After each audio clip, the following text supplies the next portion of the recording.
Welcome to Life in the Fast Lane with Matt Tift and myself. How you doing, man? I am good. Today is, well, we kind of screwed up on the title. A producer, Tyler, asked me, what do you want to title today's show? And so today is the 20th anniversary of Shrek. And so I meant to type in my phone, I did voice to text. I meant to say, well, I did say, what are you doing in my swamp? Somehow Siri took that as, what are you doing in my Desmond Swamp? So Desmond. there you Don't you love technology and text to talk? I do it all the time. It happens, and it never comes out what I actually really want. No, well, like Shrek said, better out than in, I would say. So I find this kind of actually a little ironic. Not ironic, I guess is the bad word, but I find it odd that Shrek came out 20 years ago. And like around the time Shrek came out, there was a lot of other movies that came out, an animated series that you don't really have any that you didn't, probably at the time didn't have any interest in, and they were more adultish, I guess, in a sense, but they still were like that Shrek type stuff. So I find it funny that you know Shrek, and I you off air, you started singing the Smash Mouth song. I lost. I was like, oh, yep. You do know it. You do know it a lot, which I thought was Yeah, hilarious. So, what does Shrek mean for you? And don't say love. life. Shrek is life. we, we're not recreating those videos. Definitely not. No, I like Shrek, but I mean, Jordan and I, we've gone back and we've rewatched all the Shreks. Not, I don't think I saw the fourth one, but all the good ones. All the good ones. I don't know if I've seen the fourth one either. To be honest with I you, don't think anybody has. the the first two, yeah, those were awesome. Shrek and Donkey, they had a star-studded cast, but that was like so. Shrek was around the first time I guess that I was. I'm 33, so like I was able to start understanding adult comedy, if that makes sense. You're like you're starting to understand, like, oh yeah, that was definitely made for adults and not me. Oh, yeah. No, there's a lot of funny stuff in there. No, I love Shrek, but yeah, it is crazy because um, I was at we're I guess it wasn't this last weekend ago. So we are joking on the phone saying that the because the caption on Twitter is saying the years start coming, don't stop coming. Joking and singing the song or whatever, but um, so oh, still there? Yeah, I'm here. Oh, okay, perfect. I don't know what happened. I disappeared. Anyways, um, it was weird because I was thinking about that, and we were at a restaurant a couple weeks ago, and the sign for "you must be this age to drink" was Do you know 21. right? This that and that is freaky. that's hilarious, isn't it? Like when you start having to be able to say like can you buy alcohol based off what movie came out, it makes you feel old. It makes me feel old, anyways. Well, no, it's funny because we sat at a bar at Outback this last weekend because there's only seating available, and she took my driver's license and checked my age, and it was fine. Yeah. And I was like 1996, and she's like, okay. I was like, you do know that if it's 2000 and above now, it's under 21 or it's over 21. And she's like, oh my gosh, you're right. I'm like, uh huh. That was my first like. I know I'm still young, but like that was my first time. I'm like, damn it. It's like you're able to date yourself for the first time. In all honesty, that's what happened. You're able to go, "Yep, I'm from this era," and everybody's like, "Oh man, we're that old." Like me being like for me when I watched Shrek, I was I'm a big cartoon fan. Like I like all kinds of adult animations.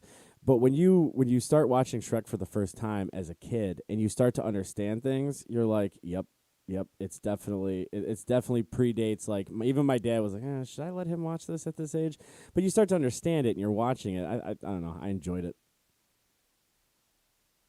Where'd you go? What do you I'm like? just not going to comment on Why? What nothing. It's all good. what happened?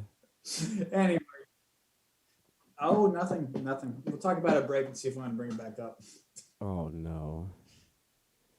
I must have said Yeah. something. I must have said All right. something. Well, actually, You did. We'll get back to it. But in well, all right. In NASCAR news this weekend, This is we cool. are going to Austin. Yes, we're going to Austin, Texas, to the Circuit of the Americas, which is a Formula One circuit built just a few years ago. Yeah. NASCAR goes there the first time, and the Grand Marshal to give the command to start engines is none other than Matthew McConaughey. Now, see, you just got done reading his book, right? I did green lights, so he's gonna get he's gonna get the green light for the race. Yeah. Right. So that's pretty cool. So are you gonna have a chance to interact with him at all, or is this more like he's there, do an event, and leaves? I don't I don't know how it works because most of the people this year have been through Zoom. Now they're opening up Oh, restrictions a little bit, so I'd imagine it's still virtual right now. I hope in a few months we'll get back to getting to meet people because when I was driving, I got to meet a bunch of cool people like Larry the Cable Guy, all of Motley Crue, Machine Gun Kelly really? when he came out with the Dirt there. We Oh, got to meet a bunch of WWE guys that I have no idea who they were, and I feel bad about that. But I just have no clue who they were. There's massive people. that's awesome. Lots of senators, lots of I don't know, a lot of cool people in there. That's awesome.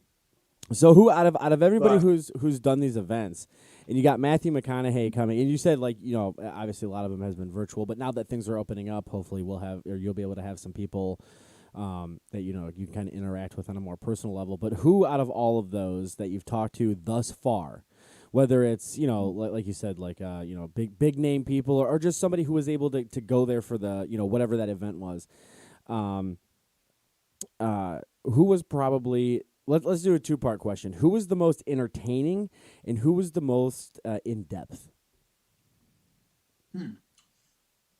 um, it's tough because you don't get much when I was driving. You don't get much time with them because you come across the stage like you say hey, or you talk to them right before driver intros, um, and so I would say most entertaining. There's some WWE dude that was. I don't know. I can't remember who he was. Again, I'm not big in WWE, so I couldn't tell you. Right. But they were hilarious. Whoever they were, they're like shaking the crap out of my hands, like they're going nuts. Like they're having a good time. I'd say the most in depth, and you're not going to believe this one, was actually Machine Gun Kelly. No, I do believe that. I believe that 100%.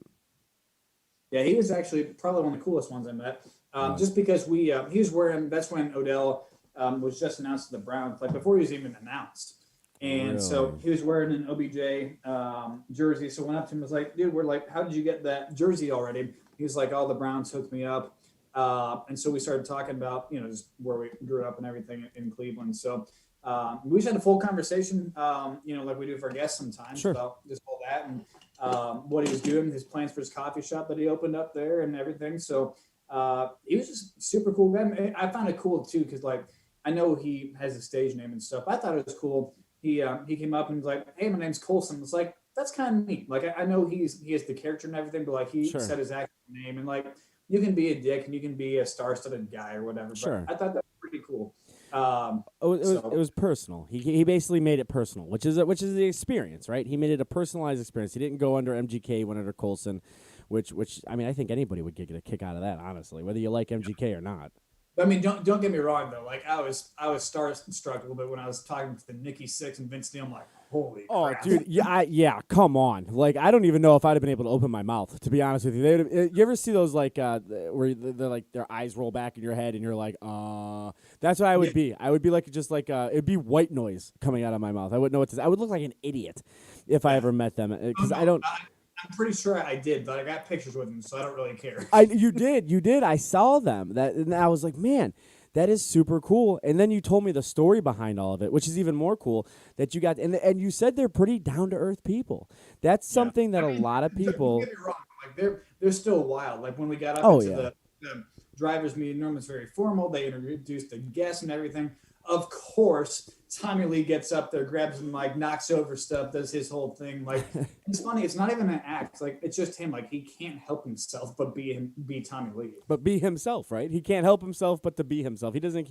He's one of those people that doesn't care.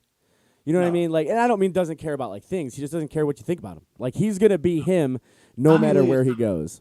Yeah, no matter what, Tommy Lee is Tommy Lee. which is even just more. It's crazy.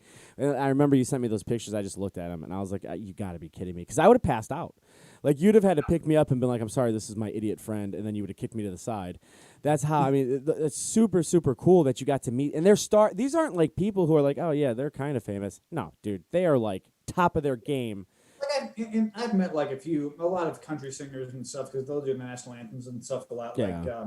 Like Chase Rice, and then we met Jake O and people like that. And that's cool, right? Like it's not Kenny Chesney, it's not Alan Jackson, like it's not like Yeah, I know who you're talking about. Garth Brooks.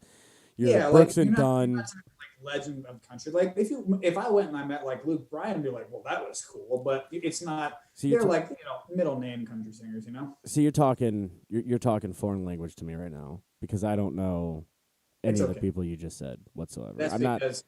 That's because yeah, they're not named Eminem, and you have no idea who anybody is but Eminem. Fact. Like no, you're not wrong. Like you're honest, you're not wrong. If it's not Eminem, I don't really know who you're on. And country's even worse because I like. It's not old school country. I like Brooks and Dunn, Sheryl Crow. I guess you could throw Kid Rock into there. I don't know. Most people yell at me if I say that, but like I like his country-ish songs. Like Craig Morgan. I love Craig Morgan. I like the old school, the more old Toby Keith. Stuff like that. I just couldn't get into like. There was I do like Big and Rich, so that's a thing. Like I loved Big and Rich. I love Little Big Town. Oh my God, I love Little Big Town. So I do like some of it. It's just some of the new stuff to me. And same thing with Eminem right now. His new stuff sucks. And I can't get behind the new, I guess, country because it almost seems too popish. You know what I mean? Like Taylor Swift was supposed to be country, but she's not country. Well, what happened was that you had a shift to where country music and rap became pop. Yeah, that's exactly what happened. And but it was worth. Now that's mainstream music. Like they're the Yeah. two. If you go on a top 40 station, you're gonna hear either like the Baby, you're gonna hear Justin Bieber, which is pop, but then you're gonna hear Florida Georgia Line or Luke Bryan or whoever, or Blake Shelton. You're gonna hear them on there now too. So it's no longer separate; they're all mixed together. Which is kind of crazy to me, in a sense, because like I've never been. So I worked when I first. This is funny. When I first got into radio, the very first. That's funny. The very first radio station that I was at was actually a country radio station, and it's a small radio station, WOBL, WDLW. And I was working with the Cool Cat, and so it was all like 80s, 60s, 70s, and 80s, big hair bands. But I was on the afternoon drive show with a guy named Johnny Z, who like did like a Wolfman Jack type show. It was like an afternoon drive, but they had. Even like if you look at like what the 80s did, these big hair bands, rock and roll, you can see their merge too. Like every generation just merges at some point. You know what I mean? Then you have to come up with another genre. Like, dude, punk and emo, those weren't supposed to be the same. They ended up merging. Now you have like instead of classic rock, it moved into like punk-ish in 2000s, right? Like all that, which I love. I love that. Like the me punk, too. Like I said, I love that music. Oh yeah, Avril Lavigne, No Effects. Fall Out Boy, Blink 182. Yeah.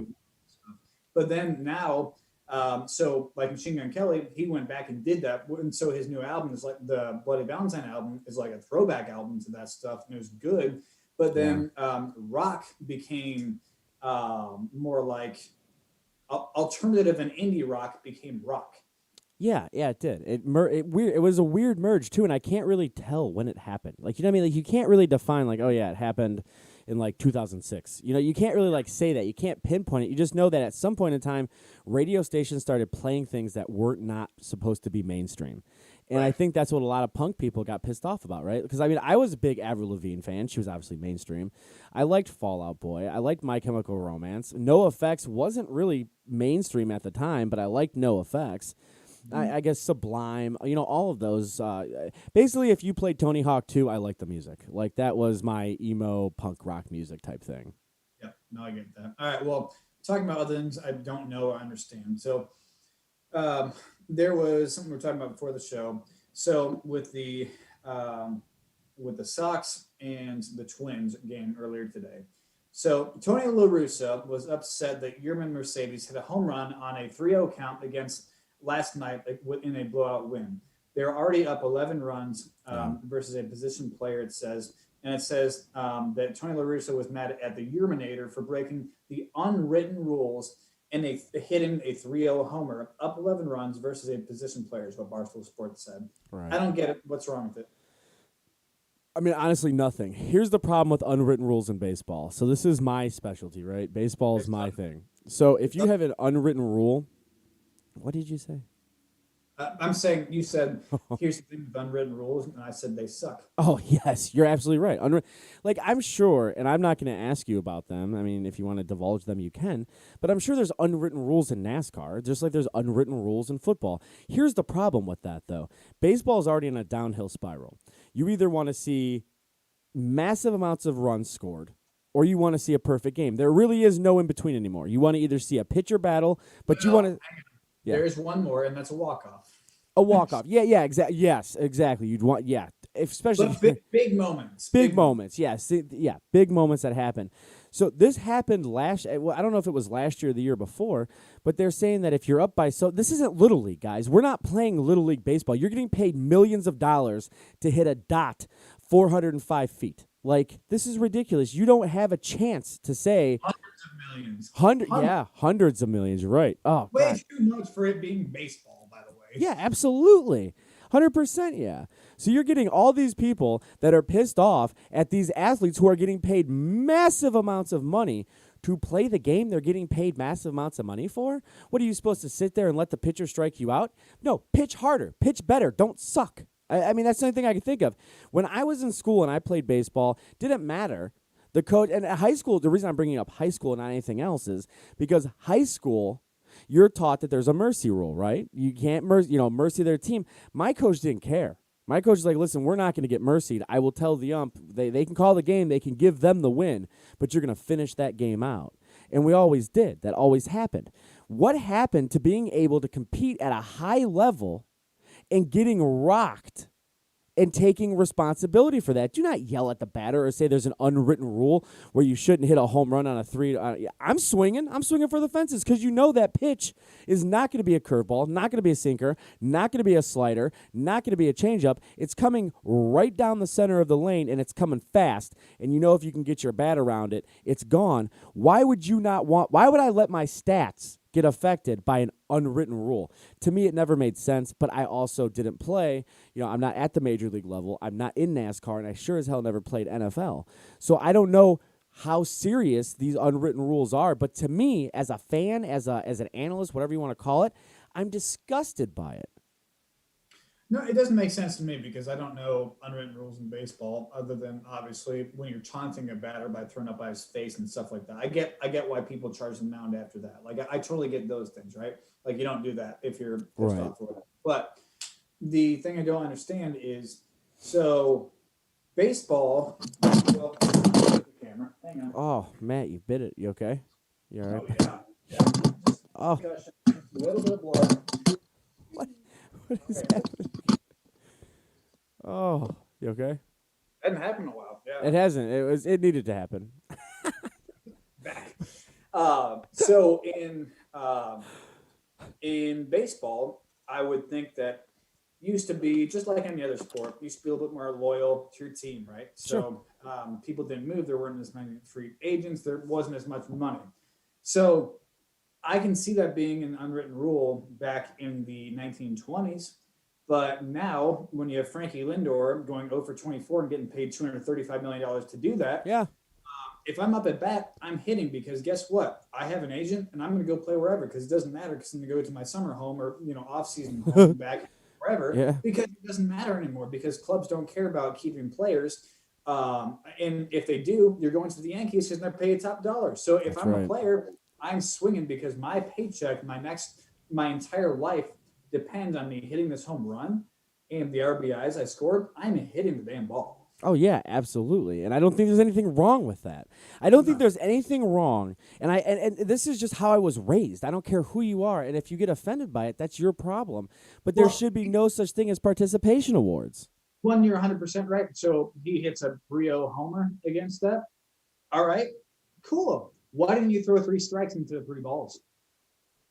Right. That's what Yeah. no, you're you're right though. But if you're a NASCAR driver and you're driving, I gotta forgive me because I don't. I mean, I was asking you questions during the last race because I didn't know. But like, if you're a NASCAR driver and let's say you're way ahead, way ahead, way ahead, are you gonna stop trying? Like that doesn't No. make any sense to me. No, I mean, in NASCAR, the goal is I hate this for the fans part of it, but as a driver and a team, your job is to make it as boring of a race as it is possible. And I mean that in the nicest way because you, as a team, now this is not a sport as a whole, but as a driver and a team, you want it to be where you absolutely dominate every single person on that track because you want to wipe their butts with them. Like that is completely it. Um, and that is so controversial in a way because you want it to be a good race too. Yes, Um, exactly. but so there are some unwritten rules in racing that I can go through if you want me to. Sure, yeah, because I don't know them. I can tell you the unwritten rules of baseball. I have no idea what the unwritten rules of NASCAR are. But as you're telling them, I want you to tell me honestly, do you agree with them or do you not agree with them? Okay, so I'll start with the first one, and this is a low hanging fruit. So if you're going to spin somebody because you're mad at them, that's fine to spin somebody, okay? But if you're going to spin somebody, you hit them in the back or you hit them in the left rear. The reason why we turn left. So not this does not apply for road courses, but for other tracks, all the ovals, you Right. hit them in the left rear or the back because they spin to the left. If you go and you turn them from the right rear and put them in the fence, you are threatening their life. That is, there's no rule that says it, but that is a major bad deal. Right, right. No, and the only thing is now, I'm going to kind of backpedal here for a second. I'm going to double down. I agree with that unwritten rule. I don't think you should ever put anybody's life in jeopardy. I don't care how pissed you are on the racetrack. Like that same thing. You're not going to throw a 95-mile-an-hour fastball at some dude's head. Don't do that. You know what I mean? Like, that's an unwritten rule. Don't do it.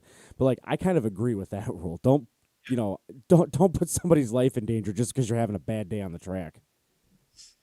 Yeah, no, I completely, yeah, that's crazy. I'd say the other ones are blocking is a big one. So you're allowed to, so if somebody's trying to pass you and you start blocking them on the racetrack, um, you can block them a couple times, but if they're way faster, um, and then you can't, um, and the person behind you is way faster, and you can't hold them off, but you keep blocking just to be blocking them so they can't pass you. That's an unwritten rule to where you shouldn't be doing that, but it gives the invitation to the guy behind you to go ahead and wreck you because at that point you just asked for it. But see now, see, I guess this is where I'm confused about. I would want it. I would do that. I don't want somebody who's faster than me in front of me. I want somebody who's faster behind. So why would now? Are you talking like define blocking? I guess because I don't. Again, talk to me like I'm five. Define blocking. Is that like you're putting somebody in danger? No, You're so hurting the basically, car. you're the car in the lead. You're on a highway. Okay, Okay. the car behind you, you're in the fast lane on the highway. It's a 3 lane highway. Okay. You're the car in front. There's a car behind you, and they go to the middle lane, but they're going like 5 miles an hour faster than you, right? So Okay. you go in the middle of the track to block them, or in the middle of the highway to block them. Then they go to the slow lane, all the way in the right lane. You go all the way there. Then they go all the way back to the fast lane, where you're still blocking them all the way there. Okay. So 1 or 2 blocks is okay. That third block, sometimes the second block, but usually the second or third block, you're out. Now, why is that though? Isn't that is? I would think now. Again, talk to me like I'm five. I'm not trying to offend anybody. I legitimately don't know. Now, why would that not be acceptable? Would I not want to keep that car constantly behind me? I mean, you do, but um, let me think. What's the best explanation? So um, the reason, so yes, you should want to keep them behind you. Absolutely. You try to take the air off their nose, like to where they can't pass if they're a similar speed. However, if they're that much faster, Yeah. it is a common courtesy because there's 38 races in a year. Yeah. So there's going to be another time to where if you are that much faster, you're not racing somebody for that spot.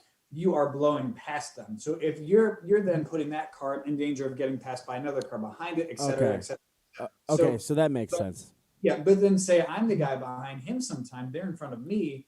and I'm trying to get by them. I'm 10 miles an hour faster than them. They're on old tires. I'm on new tires, whatever. Right. And they try to block me.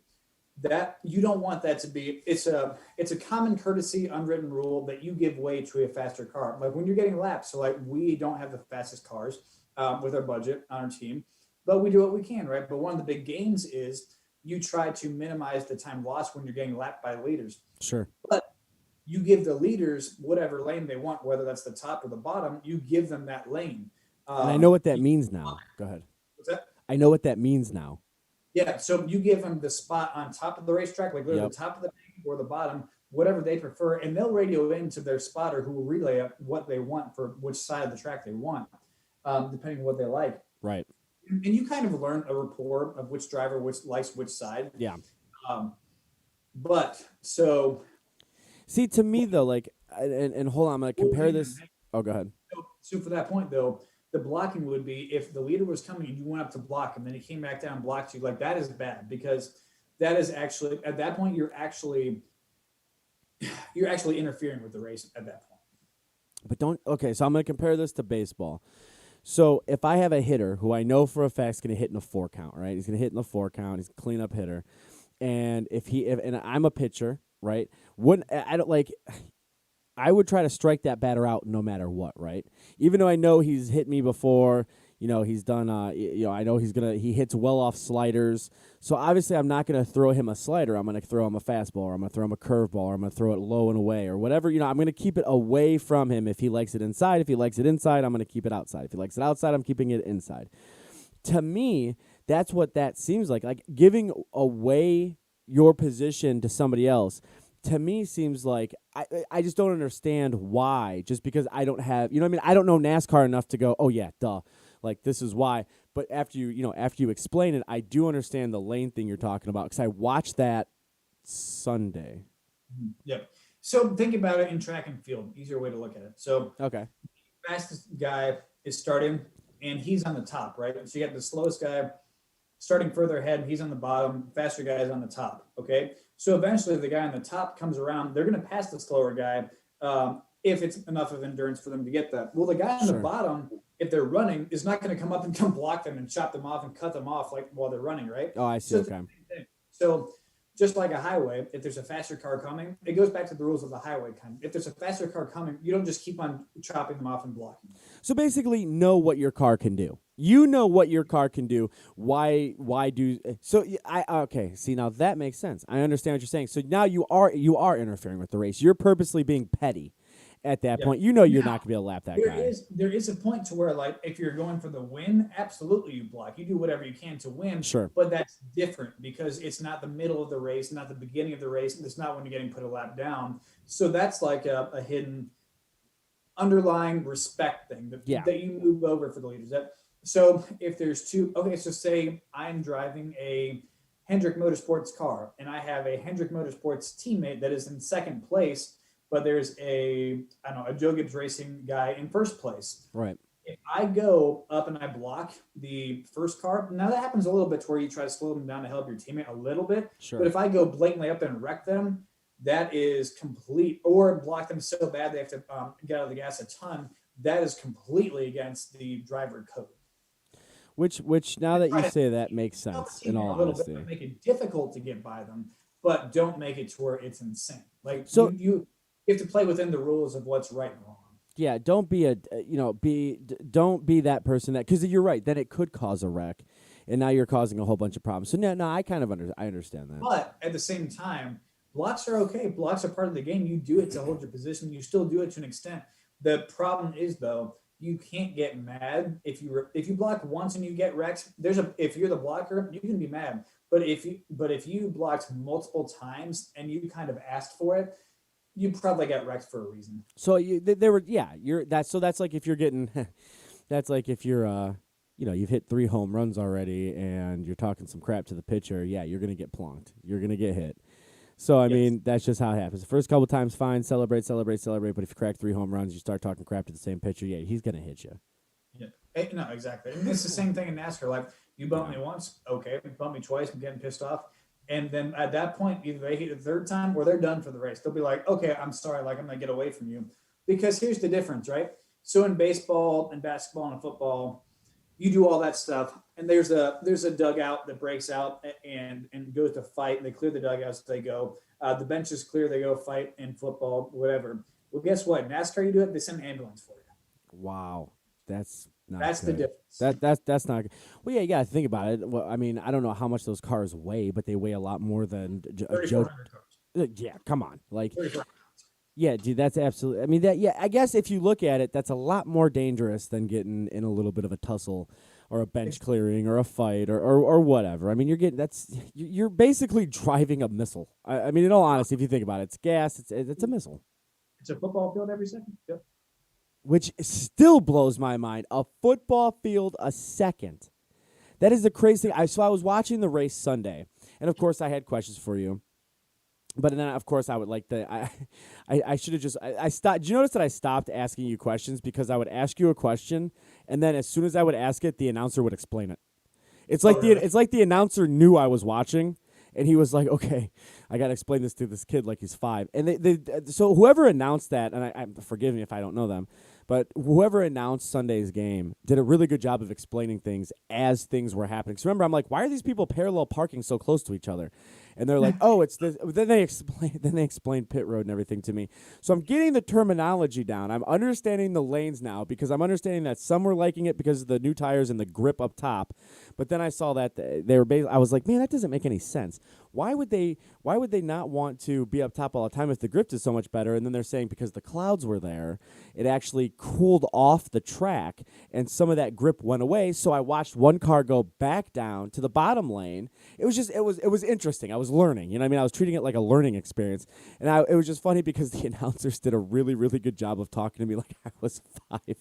And I'm listening to it the whole time. And I just stopped asking you questions because I'd ask you a question. And then as soon as I would, like the text would bloop, go through, bam, announcer would be like, well, it's because of the shadow. And I'm like, how did they know that? Yeah. So it was super cool. You feel like the car, Jim. It's like racing. Or it's like driving in rain, right? So you have snow is a better example. So Sure. in the beginning of your trip down the highway, one lane is clear, one is slushy, and one is full of snow that's not plowed. Well, you go 5 miles down 71, and all of a sudden, the lane you're in that was clear is no longer clear. It's slushy, and the middle one's clear. So you go to the middle lane, and then the outside one is still completely not plowed. You go 5 miles further, then it's switched to where the fast lane is now clear. The middle one is slushy, and the other one. See what I mean? Like Yeah.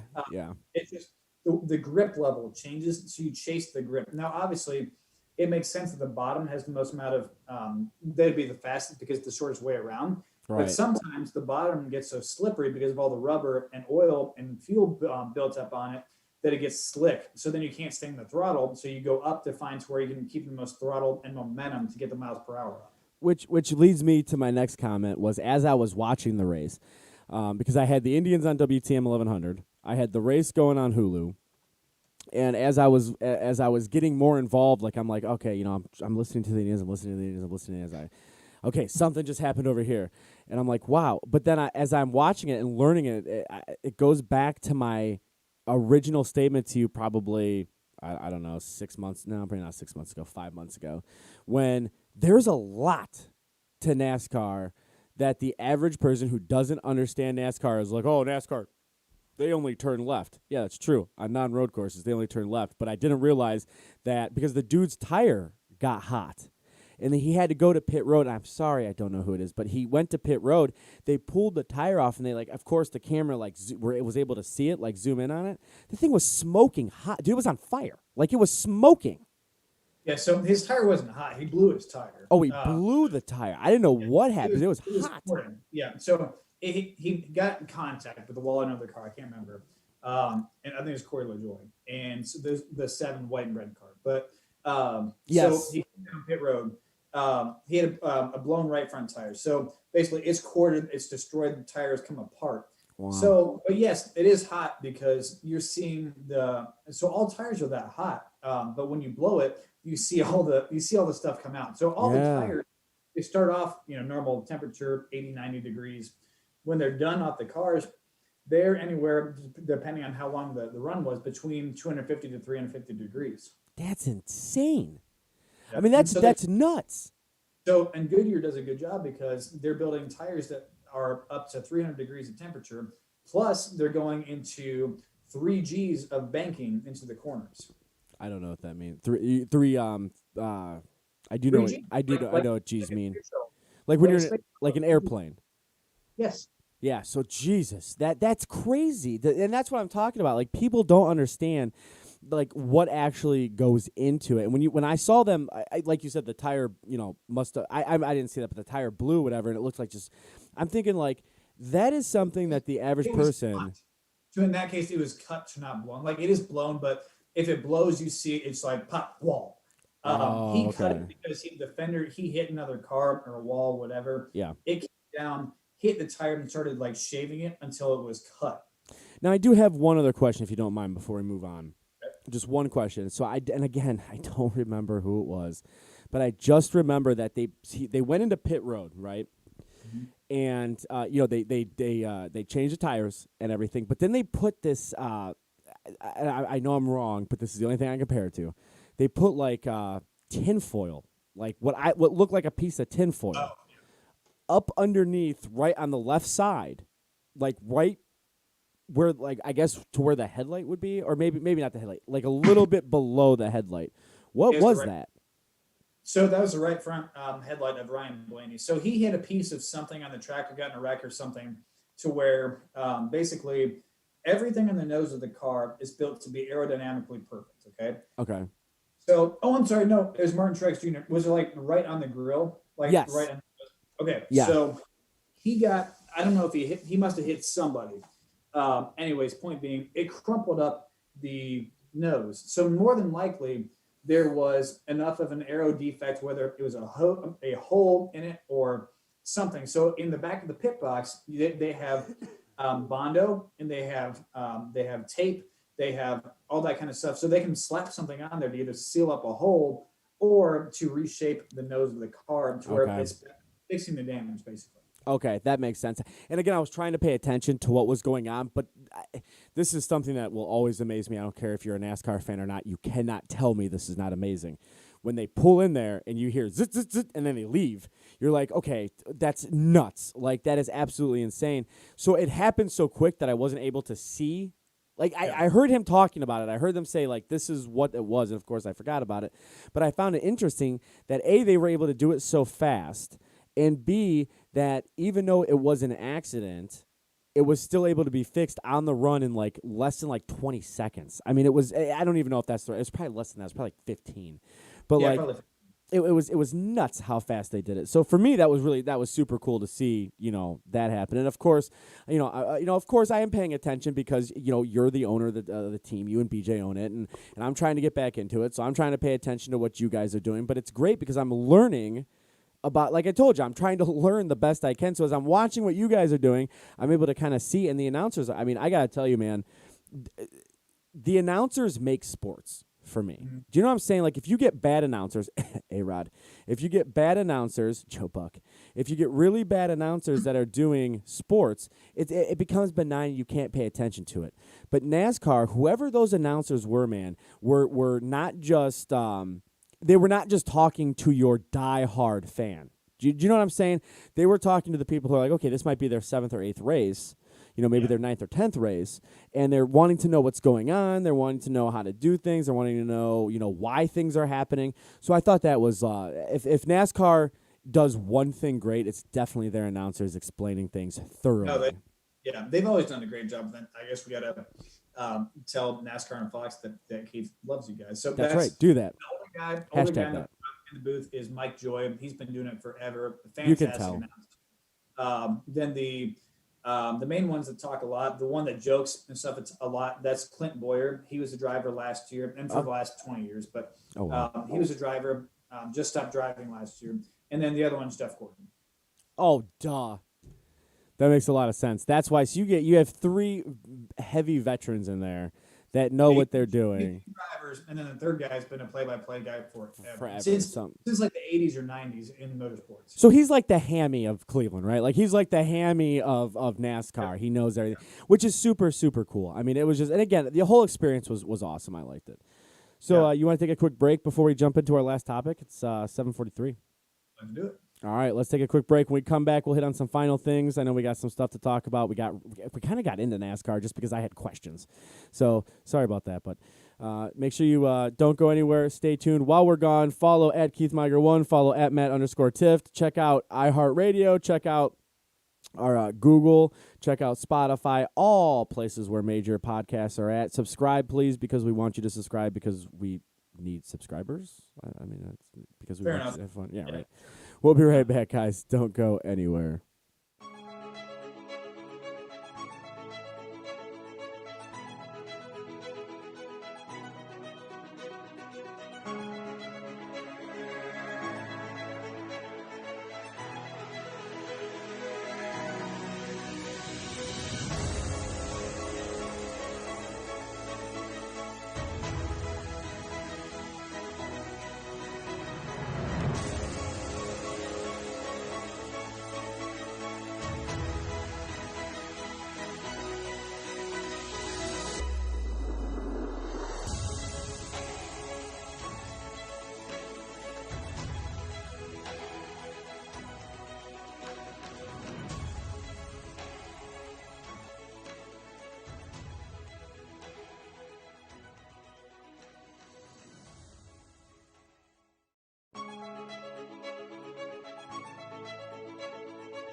Welcome back to Life in the Fast Lane with Matt Tift and myself. We actually went like I think it was like 30 minutes on NASCAR today.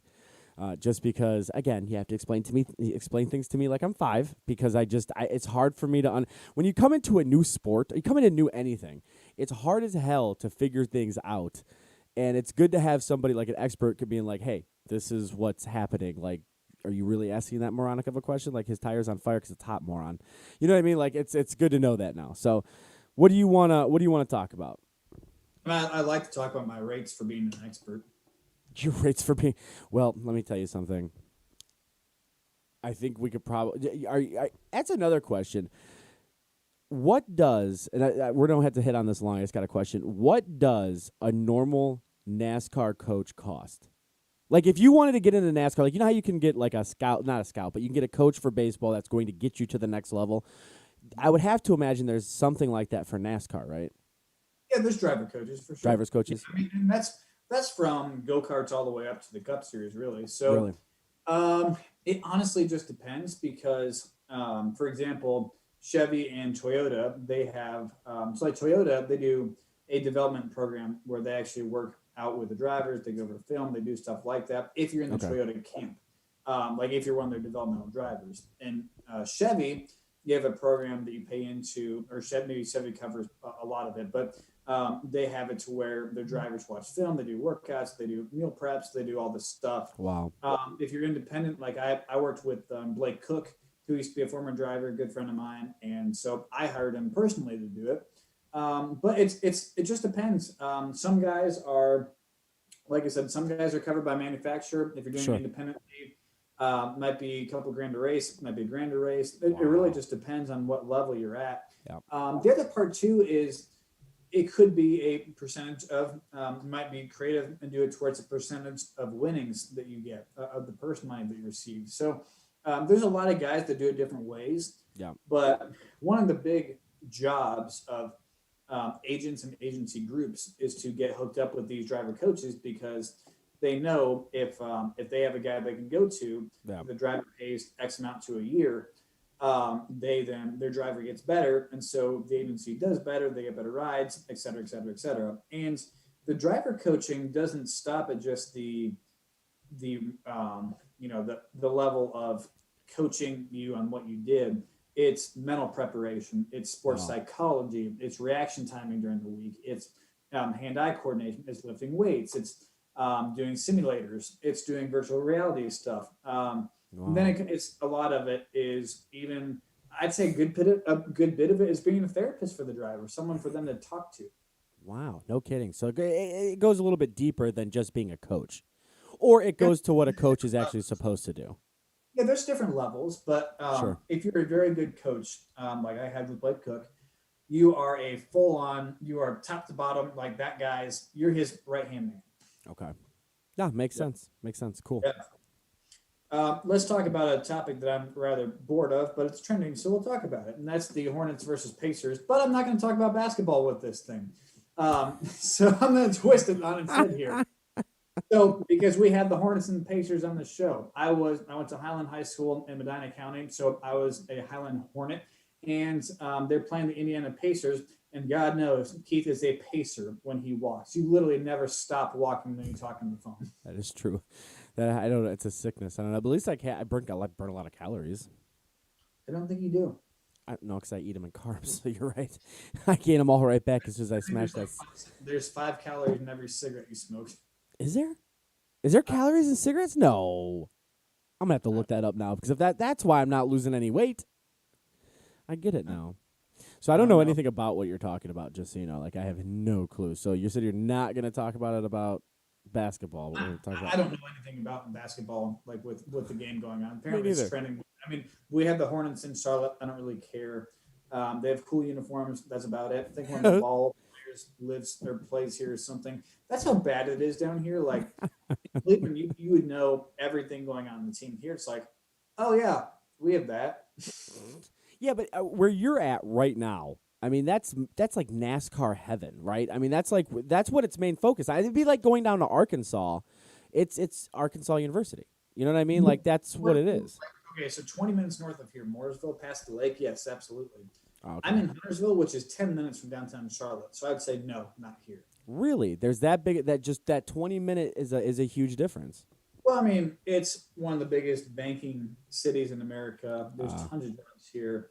One of the top 15 moved to cities in the country. Like, there's a lot of stuff other than just NASCAR, which is really Iredell County, Mecklenburg County, which includes Charlotte, is definitely not so much NASCAR. no kidding. I find that interesting. It's just like if There's, you trust me, during the whole quarantine deal and the whole pandemic, and I know it's still ongoing, but like you go to Charlotte, that's one world. You go to Iredell County, that's a different world. really.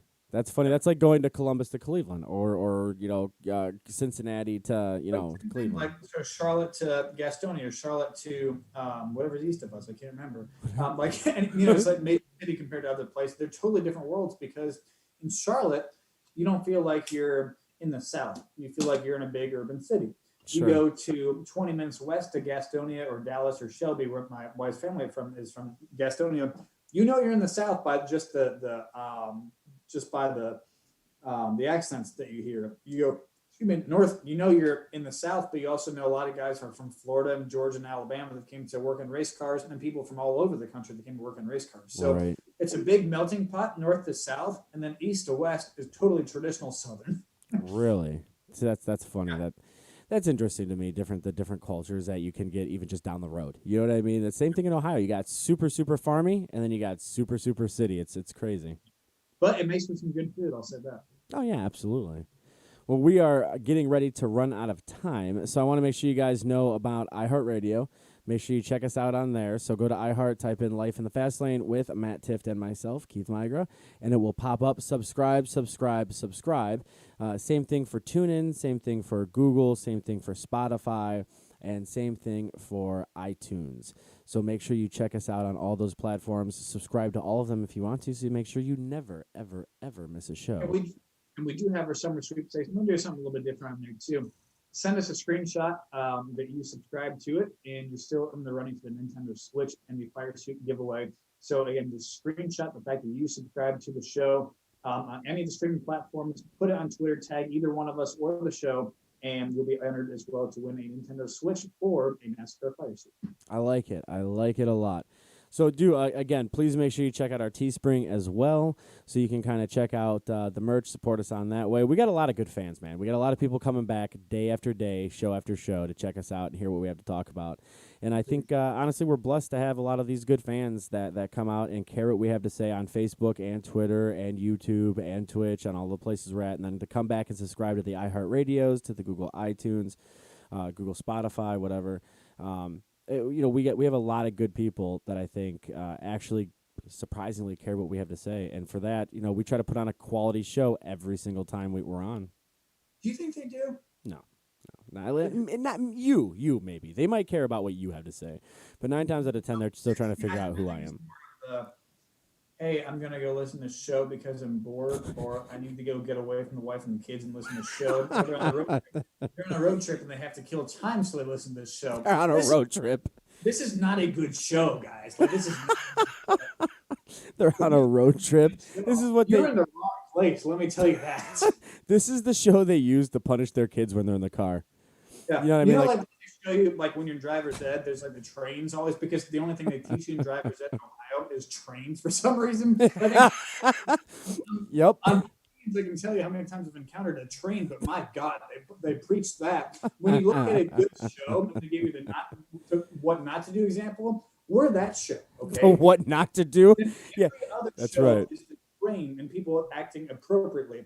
We are the train and the guy that goes, oh, look at this. Let me step outside my car. I want to go take a selfie laying down on the because that's what I like to do. So thank you to the Ohio Department of Vehicles or whatever it is up there. Yeah, ODOT. Thank you for telling me that there's nothing in the world that texting, driving, drinking, driving doesn't exist. The only thing that exists is trains.